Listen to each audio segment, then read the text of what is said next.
ચાલો વિદ્યાર્થી મિત્રો, આજના પીરિયડમાં આપણે ગયા છેલ્લા પીરિયડની અંદર જે પ્રશ્ન જવાબ બાકી રહી ગયા હતા, લેસન 9મું છે 1857નો સ્વાતંત્ર્ય સંગ્રામ. આપણે આખો કોર્સ પૂરો કરવાના છીએ, સ્વાપૂર્તિની અંદર ઉતરાવી દેવાના છીએ. હજી આપણને 2 થી 3 પીરિયડ મળશે. અને બીજી એક સૂચના આપી દઉં કે આ 2 પીરિયડ દરમિયાન જો પહેલા સેમેસ્ટરનો આખો કોર્સ જો પૂરો થઈ જાય તો આપણે બીજું સેમેસ્ટર પણ ચાલુ કરવાના છીએ. તો બીજા સેમેસ્ટર માટેના ચોપડા, નોટ અને સ્વાપૂર્તિ તમે લઈ લેજો. જો આપણે બીજા સેમેસ્ટરની અંદર પહેલું લેસન સમજાવી દીધું છે એટલે એને આપણે સ્વાની અંદર પૂર્તિ કરાવવાનું છે. અને જો મેં અગાઉ જ્યારે સમજાવી દીધું છે તમે ભૂલી ગયા હશો, ન ખબર હોય તો આપણે સ્વાપૂર્તિ કરાવીએ ને ત્યારે અમુક પ્રશ્નોની સાથે સાથે ફરીથી આપણે ચર્ચા કરશું એટલે આપણે એ રિપીટ થઈ જશે. ચાલો, આજના પીરિયડની અંદર આપણે છેલ્લો જે પ્રશ્ન ગયા વખતે લખાયો હતો કે ઈસવીસન 1857ના સ્વાતંત્ર્ય સંગ્રામનું તાત્કાલિક કારણ શું હતું. તાત્કાલિક કારણ એનો જવાબ હું ફરીથી બોલું છું અને ત્યાર પછીનો જે પ્રશ્ન છે એ હું લખાવું છું. તો આજનો આ પ્રશ્ન છે અને એની પહેલાંનો જે પ્રશ્ન હતો કે ભારતના લશ્કરમાં હિન્દી અને અંગ્રેજી સૈનિકોનું પ્રમાણ કેટલું હતું, તો 6:1 હતું. એના પછીનો પ્રશ્ન છે ઈસવીસન 1857ના સ્વાતંત્ર્ય સંગ્રામનું તાત્કાલિક કારણ શું હતું. તાત્કાલિક કારણ જો એનો જવાબ હું બોલું છું, લખજો. ભારતીય લશ્કરમાં નવી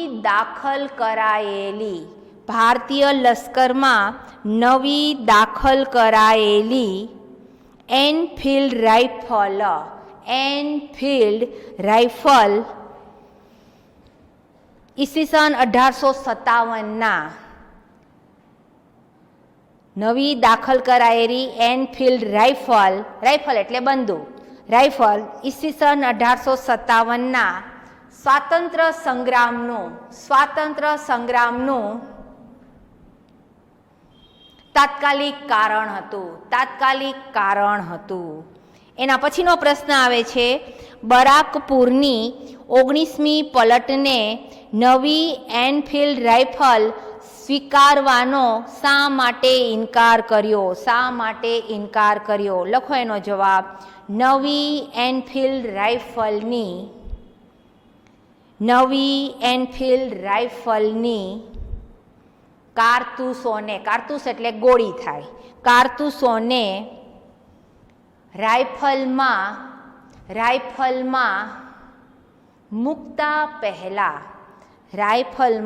મૂકતા પહેલા દાંતથી તોડવી પડતી. એ કારતૂસોની બનાવટમાં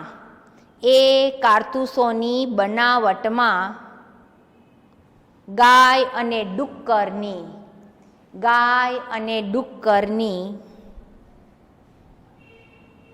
ચરબીનો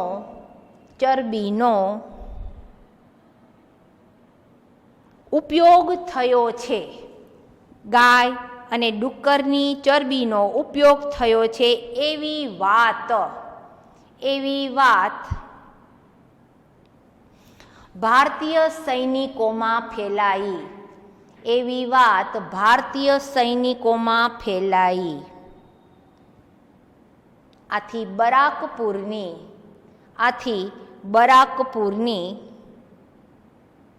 19મી પલટને નવી એનફિલ્ડ રાઇફલો એમ લખજો. નવી એનફિલ્ડ રાઇફલો સ્વીકારવાનો ઇનકાર કર્યો. એના પછીનો પ્રશ્ન આવે છે ઈસવીસન 1857ના સ્વાતંત્ર્ય સંગ્રામની શરૂઆત ક્યારે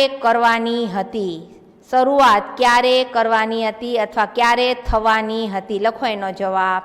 ઈસવીસન 1857ના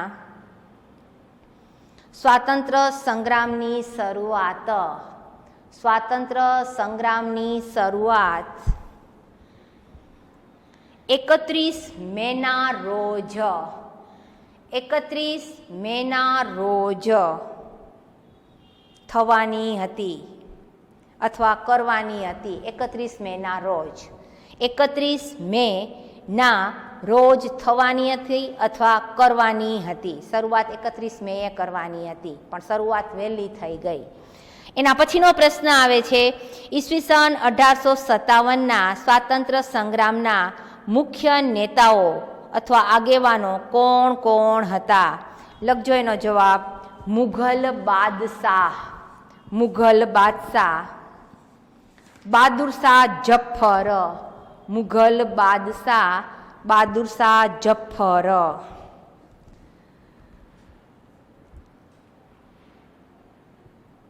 અલ્પવિરામ. નાના સાહેબ પેશવા, નાના સાહેબ પેશવા. અલ્પવિરામ. તાત્યા ટોપે, તાત્યા ટોપે. જાગીરદાર કુંવરસિંહ, બધે અલ્પવિરામ કરતા જાજો, અલગ અલગ નામ આવે ત્યાં. તાત્યા ટોપે, જાગીરદાર કુંવરસિંહ, જાગીરદાર કુંવરસિંહ. ઝાંસીના મહારાણી લક્ષ્મીબાઈ, ઝાંસીના મહારાણી લક્ષ્મીબાઈ. એના પછી અવધના નવાબ, અવધ અથવા અયોધ્યા બે નામ એક જ છે પણ શબ્દમાં અલગ અલગ છે. અવધ, અવધ અથવા અયોધ્યા બે લખવું હોય તો લખો, એકને કૌંસમાં કરી નાખજો. અવધ અથવા અયોધ્યા ના નવાબ, ના નવાબ વાજીદ અલી શાહની, વાજીદ અલી શાહની, વાજીદ અલી શાહની બેગમ, બેગમ, બેગમ એટલે પત્ની, બેગમ હજરત મહાલ. અયોધ્યાના નવાબ વાજીદ અલી શાહની બેગમ હજરત મહાલ, હજરત મહાલ. અલ્પવિરામ. પછી લખો રંગો બાપુજી, રંગો બાપુજી. અલ્પવિરામ. અજીમ મુલ્લા ખાન, અજીમ મુલ્લા ખાન, અજીમ મુલ્લા ખાન વગેરે, અજીમ મુલ્લા ખાન વગેરે. ઈસવીસન, ઈસવીસન 1857ના, ઈસવીસન 1857ના સ્વાતંત્ર્ય સંગ્રામના, 1857ના સ્વાતંત્ર્ય સંગ્રામના મુખ્ય આગેવાનો હતા. 1857ના સ્વાતંત્ર્ય સંગ્રામના મુખ્ય આગેવાનો હતા. એના પછીનો પ્રશ્ન આવે છે, સૈનિકોને અને પ્રજાને સ્વાતંત્ર્ય સંગ્રામમાં જોડાવા માટે આયોજકો છુપા સંકેત તરીકે શેનો ઉપયોગ કરતા હતા? છુપા સંકેત તરીકે શેનો ઉપયોગ કરતા હતા? લખો સૈનિકોને અને પ્રજાને, સૈનિકોને અને પ્રજાને સંગ્રામમાં, સૈનિકોને અને પ્રજાને સંગ્રામમાં જોડાવા માટે, સંગ્રામમાં જોડાવા માટે છુપા સંકેત તરીકે, છુપા સંકેત તરીકે સૈનિકો માટે, સૈનિકો માટે રોટલીનો, સૈનિકો માટે રોટલીનો અને પ્રજા માટે, અને પ્રજા માટે કમળનો, પ્રજા માટે કમળનો ઉપયોગ થયો હતો. પ્રજા માટે કમળનો ઉપયોગ થયો હતો. ત્યાર પછીનો પ્રશ્ન, ઈસવીસન 1857ના સ્વાતંત્ર્ય સંગ્રામનો પ્રથમ શહીદ કોણ હતા? પ્રથમ શહીદ કોણ હતો? લખો ઈસવીસન 1857ના, ઈસવીસન 1857ના સ્વાતંત્ર્ય સંગ્રામનો, સ્વાતંત્ર્ય સંગ્રામનો પ્રથમ શહીદ, પ્રથમ શહીદ મંગલ પાંડે, મંગલ પાંડે હતો, મંગલ પાંડે હતો. એના પછીનો પ્રશ્ન, ઈસવીસન 1857ના એ લખાવાઈ ગયો. એના પછીનો પ્રશ્ન, દિલ્હીમાં સ્વાતંત્ર્ય સંગ્રામનું નેતૃત્વ કોણે લીધું? દિલ્હીમાં સ્વાતંત્ર્ય સંગ્રામનું નેતૃત્વ કોણે લીધું હતું? લખો એનો જવાબ. દિલ્હીમાં સ્વાતંત્ર્ય સંગ્રામનું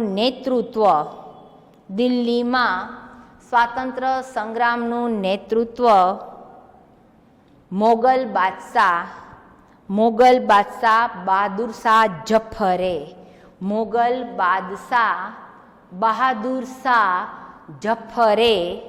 લીધું.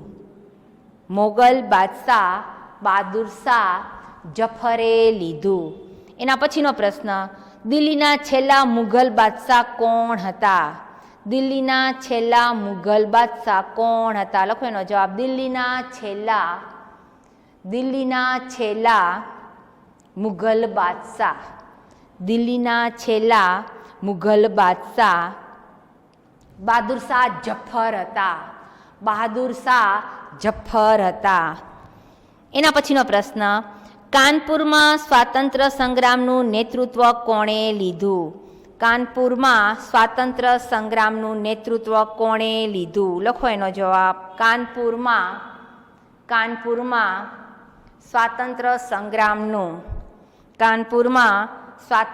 સંગ્રામનું નેતૃત્વ નાના સાહેબ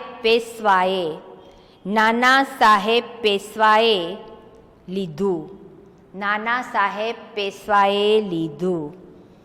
એના પછીનો પ્રશ્ન આવે છે, બિહારમાં સ્વાતંત્ર્ય સંગ્રામનું નેતૃત્વ કોણે લીધું?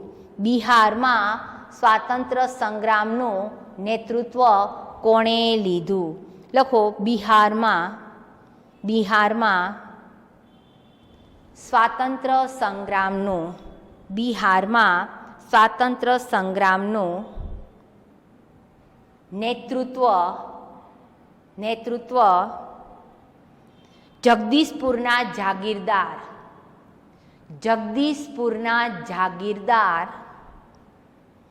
કુંવરસિંહે લીધું. ત્યાર પછીનો પ્રશ્ન, ઝાંસીમાં સ્વાતંત્ર્ય સંગ્રામનું નેતૃત્વ કોણે લીધું?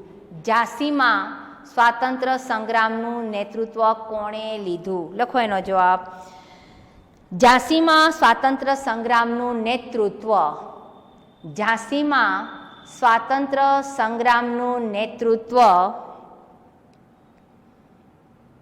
મહારાણી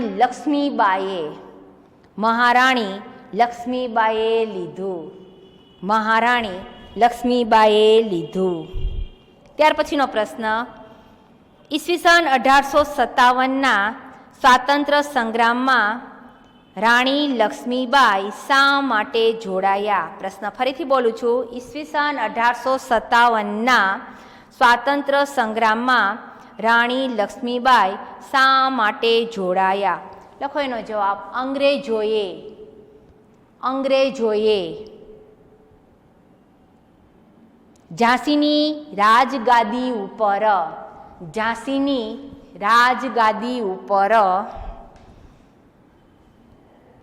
તેમના દત્તક પુત્રનો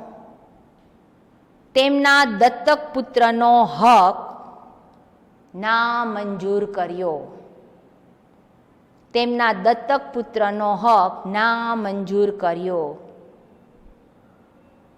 એ અન્યાયનો બદલો લેવા માટે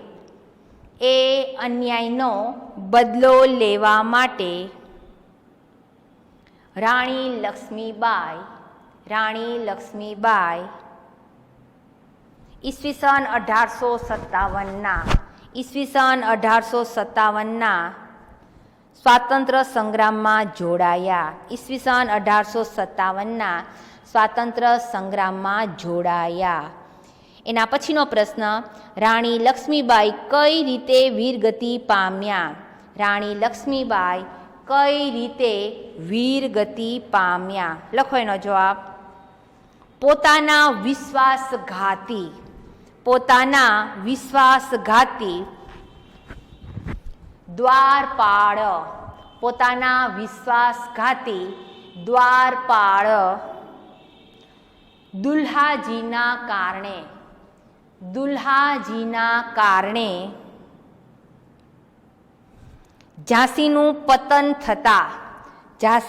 પતન થતા રાણી લક્ષ્મીબાઈ કાલ્પી તરફ ગયા. કાલ્પી પણ ગામનું નામ છે. કાલ્પી તરફ ગયા. અહીં ભારે શૌર્ય દાખવીને, શૌર્ય એટલે એક પ્રકારની વીરતા, અહીં ભારે શૌર્ય દાખવીને અંગ્રેજ લશ્કર સામે લડતા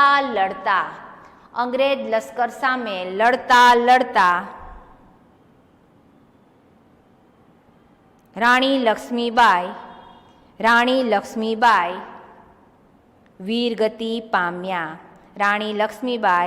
વીરગતિ પામ્યા. એના પછીનો પ્રશ્ન આવે છે, પેશવા નાના સાહેબના સૈન્યની આગેવાની કોણે લીધી હતી? પેશવા નાના સાહેબના સૈન્યની આગેવાની કોણે લીધી હતી? લખો. બહાદુર અને વીર તાત્યા ટોપેએ. બહાદુર અને વીર તાત્યા ટોપેએ પેશવા નાના સાહેબના સૈન્યની આગેવાની લીધી હતી. બહાદુર અને વીર તાત્યા ટોપેએ પેશવા સાહેબના સૈન્યની આગેવાની લીધી હતી.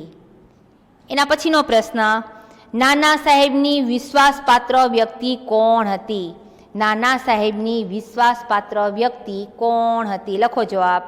તાત્યા ટોપે નાના સાહેબની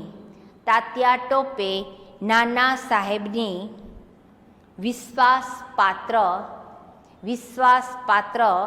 વ્યક્તિ હતી. ત્યાર પછીનો પ્રશ્ન આવે છે, ગુજરાતમાં ઈસવીસન 1857ના સ્વાતંત્ર્ય સંગ્રામની સૌ પ્રથમ શરૂઆત કોણે અને ક્યારે કરી? લખો. ગુજરાતમાં ઈસવીસન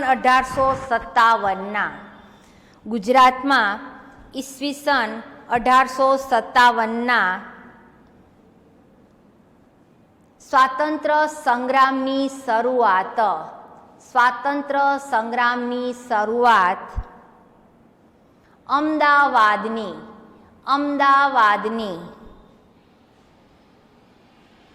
7મી લશ્કરી ટુકડીએ જૂન 1857માં કરી. એના પછીનો પ્રશ્ન આવે છે, ખેડા જિલ્લામાં અંગ્રેજો સામે કોણે સંગ્રામ શરૂ કર્યો હતો? ખેડા જિલ્લામાં અંગ્રેજો સામે કોણે સંગ્રામ શરૂ કર્યો હતો? લખો. ખેડા જિલ્લાના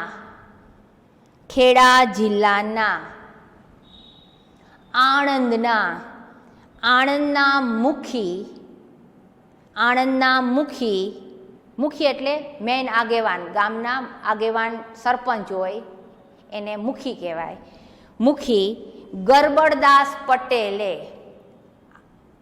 ફરીથી બોલું છું, ખેડા જિલ્લાના આણંદના મુખી ગરબડદાસ પટેલે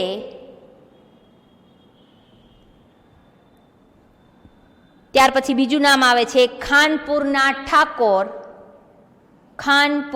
ઠાકોર જીવાભાઈના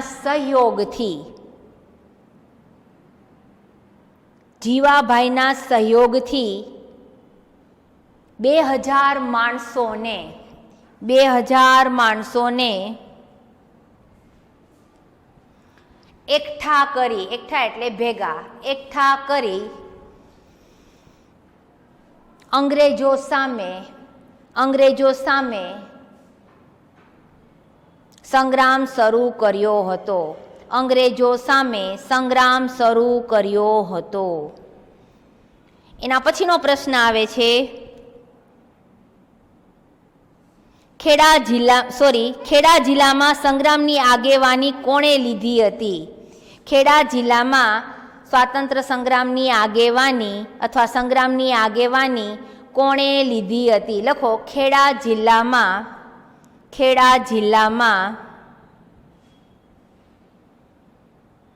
સ્વાતંત્ર્ય સંગ્રામની આગેવાની આણંદના મુખી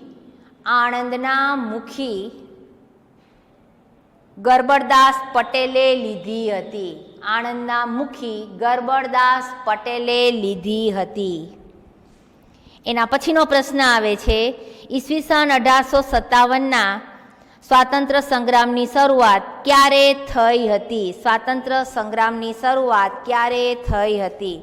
લખો એનો જવાબ ઈસવીસન 1857ના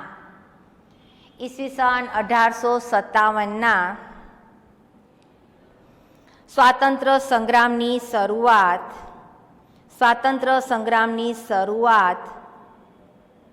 10 મેના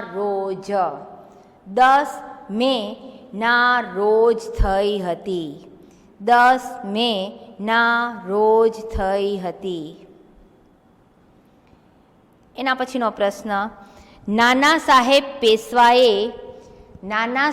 પેશવાએ ગુજરાતમાં ક્યાં વસવાટ કર્યો હોવાનું મનાય છે?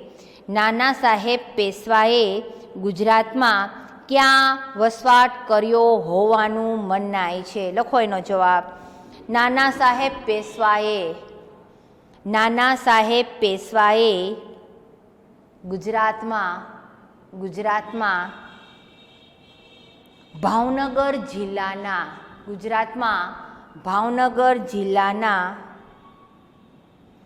સિંહોર ગામમાં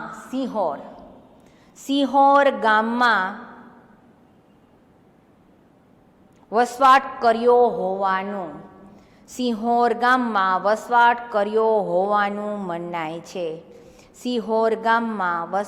કર્યો હોવાનું મનાય છે. એના પછીનો પ્રશ્ન તાત્યા તોપેના અંતિમ જીવન વિશે ક્યાં મત પ્રવર્તે છે? તાત્યા તોપેના અંતિમ જીવન વિશે ક્યાં મત પ્રવર્તે છે? મત એટલે અભિપ્રાય, વિચારો. લખો એના જવાબમાં તાત્યા ટોપેના અંતિમ જીવન વિશે બે મત પ્રવર્તે છે.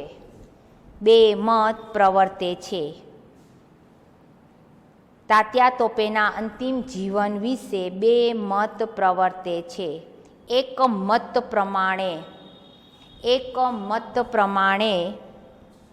તાત્યા ટોપેને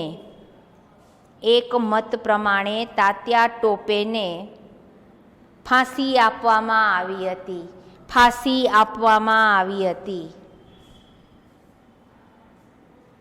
એમાં આગળ લખો બીજા મત પ્રમાણે પોતાનું અંતિમ જીવન ગુજરાતમાં નવસારી ખાતે વિતાવ્યું હતું. પોતાનું અંતિમ જીવન ગુજરાતમાં નવસારી ખાતે વિતાવ્યું હતું. ત્યાર પછીનો પ્રશ્ન આવે છે, તાત્યા ટોપે ગુજરાતના કયા જિલ્લામાં રોકાયા હતા? લખો, તાત્યા ટોપે ગુજરાતના નવસારી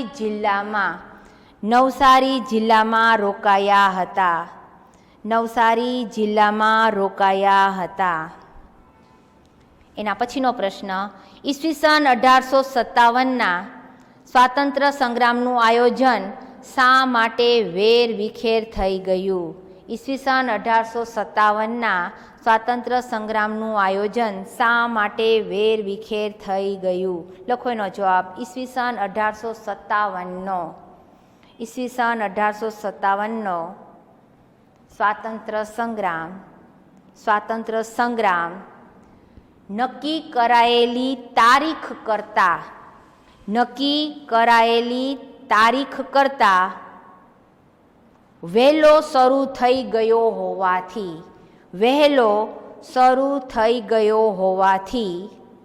તેનું આયોજન વેરવિખેર થઈ ગયું. જવાબ ફરીથી બોલી જાઉં છું, ઈસવીસન 1857નો સ્વાતંત્ર્ય સંગ્રામ નક્કી કરાયેલી તારીખ કરતાં વહેલો શરૂ થઈ ગયો હોવાથી તેનું આયોજન વેરવિખેર થઈ ગયું હતું અથવા વેરવિખેર થઈ ગયું. વિદ્યાર્થી મિત્રો, આજનો પીરિયડ અહીંયા પૂરો થાય છે. હજી પ્રશ્ન થોડાક બાકી રહી ગયા છે, એ હવે પછીના પીરિયડમાં લખાવશું. અહીં સુધી આટલું રાખજો.